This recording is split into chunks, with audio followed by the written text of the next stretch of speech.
Hello everyone, in today's video, I'll show you how to create an account on the Weverse app.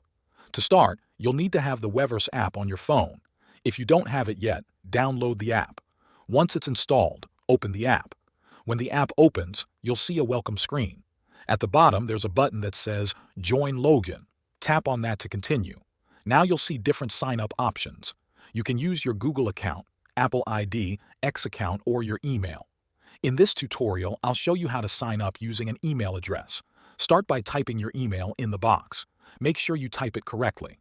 Then tap Continue with this email. Next, tap Sign up now. You'll be asked to create a password. Your password should include letters, numbers, and symbols to make it secure. Type your password again in the confirmation box, then tap Next. Now, you'll choose a nickname. Weverse may suggest one, but you can change it to whatever you like.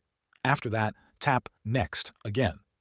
You'll then see the terms of use. Check the box that says you agree to the terms, then press Next to move on.